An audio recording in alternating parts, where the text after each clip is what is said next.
जय श्री राम, जय हनुमान। कैसे हैं आप सभी? आशा करती हूँ अच्छे होंगे, स्वस्थ होंगे।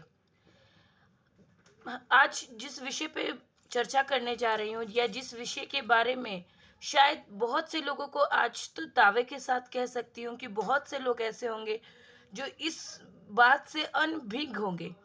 और सच मानिए, अगर हम एक सिस्टमैटिक रूप से मतलब एक जब हम अपने जीवन को एक क्रमबद्ध रूप से चलाते हैं तो हमारा जीवन शैली भी एक अलग ही दिशा में चलने लगता है। ठीक उसी तरीके से जो स्तुति, जो चालीसा हम लोग रोज पढ़ते हैं, लेकिन वो जितनी चमत्कारी है उतनी चमत्कारी हमारे जीवन में नहीं हो पा रही है। तो ऐसी क्या छोटी छोटी गलतियां हम लोगों से हो जाती हैं, वो मतलब वो नहीं होनी चाहिए। और हमें करना क्या है? हनुमान चालीसा अगर पढ़नी भी है, जिसका एक एक पंक्ति का जो असर होता है, एक एक पंक्ति का जो प्रभाव होता है, जो हमारी लाइफ में नहीं हो पा रही है, तो हम लोगों को वो चाहिए कि वो हमारे लाइफ में भी फॉलो हो। तो इसके लिए हमको क्या करना होगा? देखिए, सबसे पहले मैं एकदम लाइन वाइज आज कुछ इधर उधर की बात नहीं, सीधे प्रयोग पे आती हूँ। बहुत से लोगों की कंप्लेन आई कि मैम वीडियो थोड़ी ज़्यादा लंबी हो जा रही है, तो ये वीडियो बहुत ही शॉर्ट करके ही डालूंगी ताकि आप लोगों को सुनने में कहीं पे भी मतलब आप बोरिंग जैसा फील नहीं करें कि मैं बहुत सा प्रवचन दे रही हूँ और मुद्दे की जो बात है, जो विषय की बात है, मैं उस पर नहीं आ रही। तो सीधे विषय पर ही आते हैं। तो देखिए, सबसे पहले हम लोगों को करना क्या चाहिए? जब भी हनुमान चालीसा पढ़ रहे हैं तो आखिर हम लोगों को आखिर करना ही क्या चाहिए? तो देखिए, सबसे पहले हनुमान जी की और उनके इष्ट श्री राम जी की चित्र या मूर्ति की हम लोगों को स्थापना करनी चाहिए। उसके बाद उनके समक्ष जब भी हम हनुमान चालीसा पढ़ रहे हैं तो उनके समक्ष एक पात्र में या लोटे में जल अवश्य रखना चाहिए। कम से कम हनुमान चालीसा 3 बार पढ़नी चाहिए, ठीक है? और ज़्यादा से ज़्यादा 108 बार हनुमान चालीसा पढ़ेंगे तो उसका लाभ 100 गुना, 1000 गुना, मतलब अनलिमिटेड लाभ जिसको बोल सकते हैं, वो हमें प्राप्त होगा। पाठ के उपरांत उस जल को, जो जल हम लोगों ने प्रभु के समक्ष रखा है, उसे प्रसाद मान करके वो प्रसाद ही हो जाता है। सपरिवार जितने परिवार के लोग हैं सब में बांट के खुद भी उसे प्रसाद के रूप में ग्रहण करना चाहिए। उसके बाद प्रयास करना चाहिए कि चालीसा का पाठ जब भी करें तो रोज जो समय होता है वो एक ही समय हो। ये नहीं कि आज सुबह कर दिया कल शाम कर दिया, ऐसा नहीं। आप अपनी रूटीन में से बांध ही लीजिए कि या तो प्रभु मैं रात को करूंगी या तो प्रभु मैं शाम को करूंगी। आप एक समय बांध लीजिए, तो उस हिसाब से ही आप रोज हनुमान चालीसा का पाठ करिए। उसके बाद अगर विशेष मतलब इमरजेंसी है, ऐसे तो आप एक टाइम पे बांध रहे हैं, हाथ में किताब लेके पढ़ रहे हैं, ये सब ठीक है। लेकिन इन केस कोई इमरजेंसी है और आप उसी टाइम नहीं कर पा रहे, या फिर आप घर पे नहीं है, आप किताब लेके नहीं कर पा रहे, तो ऐसी स्थितियों में आप यात्रा के दौरान या फिर सोने के समय या फिर आप बीमार हैं, ठीक है, बात को ध्यान से सुनिएगा, विशेष दशाओं में ही ये पूजा आपकी स्वीकृत होगी। तो ऐसी दशाओं में आप हनुमान चालीसा का पाठ यात्रा करते करते भी कर सकते हैं, सोते समय भी कर सकते हैं। 7वां पॉइंट, हनुमान चालीसा की जो पंक्तियां हैं उसके आप एक ही पंक्ति, अगर आपको पूरी हनुमान चालीसा नहीं आती लेकिन आप चाहते हैं कि आपको कोई विशेष, आप किसी विशेष चीज़ के लिए कुछ करना चाहते हैं, तो हनुमान चालीसा की प्रत्येक पंक्ति अपने आप में ही महामंत्र है। तो आप उन पंक्तियों का कोई एक पंक्ति को ही चयन करके उसका ही नियमित रूप से जाप कर सकते हैं।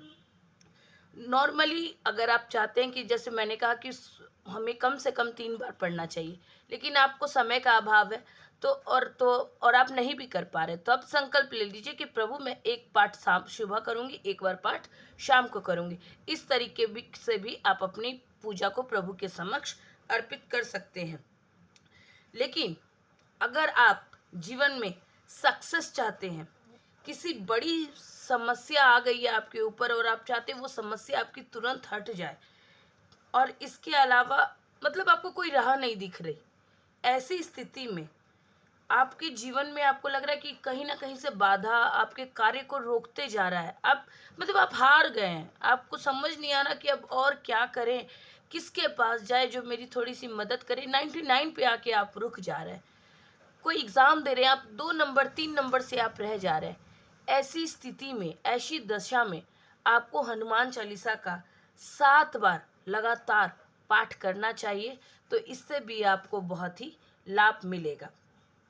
हनुमान चालीसा का सिर्फ कोई एक पंक्ति जो अपने आप में महामंत्र है, जैसे मैंने आपको पहले ही बताया, अगर आप वैसे कोई एक ही पंक्ति को पढ़ते हैं तो ऐसे ही आप सिर्फ एक ही पंक्ति को पढ़ना नहीं स्टार्ट कर सकते।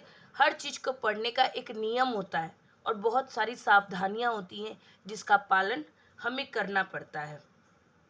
देखिए, हनुमान चालीसा में कुल 40 लाइनें हैं। किसी भी एक पंक्ति का चुनाव अपनी आवश्यकता अनुसार ही करना चाहिए। डेली सुबह तुलसी की माला पर जो भी पंक्ति का आप चयन कर रहे हैं उसके बारे में बोल रही हूँ। जिस भी पंक्ति को आप चयन कर रहे हैं और जिस भी पंक्ति का आप जाप कर रहे हैं, आपको क्या करना है, डेली सुबह तुलसी की माला लेनी है और उसी पर उस पंक्ति को, एक ही पंक्ति को जो आपने चयन किया है, उसे मंत्र की तरह 3 से लेके 11 माला डेली आपको जाप करना चाहिए। जितने समय तक यह प्रयोग किया जाएगा उतने समय, मान लीजिए आपने संकल्प लिया है कि आप प्रभु मैं इस मंत्र को, इस लाइन को मंत्र की तरह 7 दिन तक इसका जाप करूंगी, इस मंत्र का मैं 11 दिन तक जाप करूंगी, तो इतने दिनों तक आपको आपका जो भी खान पान होगा, ठीक है, आप नॉनवेज में है तो आपको वेज को ही रखना होगा अपने साथ। आपकी जो आचरण है, आप मतलब आप मदिरा वगैरह का पान नहीं कर सकते, सात्विक भोजन करेंगे, शुद्ध अवस्था में रहेंगे। तो ऐसी स्थितियों का आपको ध्यान देना अति अति अति अनिवार्य है। जो पंक्ति आप पढ़ रहे हैं उसका और भी प्रभावशाली अगर आप रिजल्ट चाहते हैं तो आपको क्या करना चाहिए, आपको पीले रंग के कागज पे उस पंक्ति को रेड पेन से लिखकर अपने पास रखना चाहिए। जब तक कि आपकी जो भी विश है वो विश आपकी पूरी नहीं हो जाती, तब तक आपको उस कागज पे अपनी उस विश को, पीले कागज पे अपनी विश को लाल पेन से लिखकर अपने पास रखना है। और जब आपकी विश पूरी हो जाए तो आप उस कागज को हनुमान जी को समर्पित कर देंगे और उनका धन्यवाद ज़रूर करेंगे। अब आते हैं कि आपके मन में सवाल आ रहा होगा कि हनुमान चालीसा की जब हर लाइन, हर पंक्ति अपने आप में महामंत्र है, तो किस पंक्ति को, किस लाइन को किस तरीके से पढ़ें या फिर किस आवश्यकता में पढ़ें, ये कैसे पता करें। तो है ना, आपकी ये फ्रेंड आपको बताएगी कि किस पंक्ति का, हनुमान जी की किस पंक्ति का चयन आप करेंगे कि आपको जीवन में सफलता मिलेगी और आप अपनी जो भी आपको आवश्यकता है, आप उस आवश्यकता के अनुसार ही उस पंक्ति का चयन करेंगे। तो अब ध्यान से सुनिएगा। सबसे पहला क्या होता है, अगर आपको विद्या में सक्सेस चाहिए, आपको चाहिए कि आपकी बुद्धि कुशाग्र हो, या फिर आप अपने बच्चे के लिए कर रहे हैं, आप चाहते हैं उसकी बुद्धि कुशाग्र हो, उसमें एकाग्रता आए, उसका पढ़ने लिखने में मन नहीं लगता, उसमें एकाग्रता आए, तो ऐसी स्थिति में आपको किस लाइन का जाप करना चाहिए। ऐसी स्थिति में आपको जाप करना चाहिए, बुद्धिहीन तनु जान के सुमिरो पवन कुमार, बल बुद्धि विद्या देहु मोहि, हरहु कलेश विकार। इस लाइन का आपको तुलसी की माला पे 3 बार से लेकर 11 बार आप अपनी क्षमता अनुसार जाप करिए। आप पहले संकल्प लीजिएगा कि आप 11 दिन करना चाह रहे हैं, आप 7 दिन करना चाह रहे हैं, आप 21 दिन करना चाह रहे हैं, आप 41 दिन करना चाह रहे हैं। पहले आप संकल्प लीजिएगा, तब एक लाइन को उठाइएगा कि प्रभु इस लाइन का मैं जाप करने जा रही हूँ, और अपने बच्चे के लिए, मतलब जिसके लिए भी आप करना चाहते हैं, जिसके निमित्त करना चाह रहे हैं, उसका नाम लेकर के तब आप ये जाप को प्रारंभ करिएगा। दूसरा, अगर आपको स्वास्थ्य से कोई परेशानी है, कोई बहुत ही बीमार है, आप उसके लिए करना चाहते हैं, या फिर किसी के जीवन में बहुत सारी बाधाएं आ रही है और आप चाहते हैं आप या आपका परिवार उस बाधा से बचे रहें, तो ऐसी स्थिति में आपको किस लाइन का जाप करना चाहिए, लाए संजीवन लखन जी आए, श्री रघुवीर हर्षि उर लाए। इस मंत्र का आपको जाप करना है।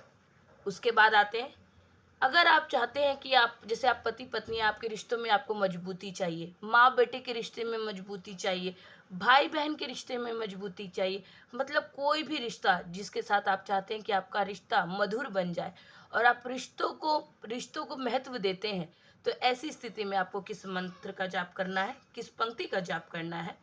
रघुपत कीनी बहुत बड़ाई, तुम मम प्रिय भरत संभाई। ठीक है।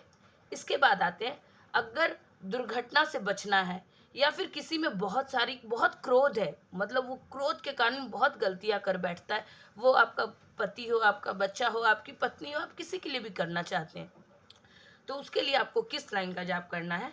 नासे रोग हरे सब पीरा, जपत निरंतर हनुमत बीरा। तो आपको इस लाइन का जाप करना है। अब आते हैं, आप जीवन से हार गए हैं, आपको लगता है कि सारे रास्ते बंद हो गए हैं, सब तरफ खाली परेशानियां ही हैं। ऐसी स्थिति में आपको हनुमान जी को मनाने के लिए किस पंक्ति का जाप करना है? ऐसी स्थिति में आपको जाप करना है, दुर्गम काज जगत के जेते, सुगम अनुग्रह तुमरे तेते। आपको इस लाइन का जाप करना है और प्रभु से ही प्रार्थना करनी है कि आपका ये जो अमुक समस्या है उसका निवारण हो जाए। एक बार और लास्ट में रिपीट करना चाहूँगी, अगर 99 में परसेंट पे आके रुक रहे हैं, एक या दो नंबर के कारण कुछ छूट रहा है और आपको लगता है कि उसका रिजल्ट 2 या 3 दिन में ही आने वाला है, तो आप प्रभु के सामने अर्जी लेके लगातार 7 बार, एक ही बार बैठे रहेंगे और लगातार 7 बार पाठ करके प्रभु के सामने अपना दिल खोल के रख देंगे कि प्रभु अब आप ही हो जो हो, आपको कल्याण करना है। देखिएगा बाबा हनुमान आपकी सब काम छोड़ के कैसे आपके पीछे, मतलब आपके सहाय हो जाएंगे। तो वीडियो को पूरी ज़रूर देखिएगा।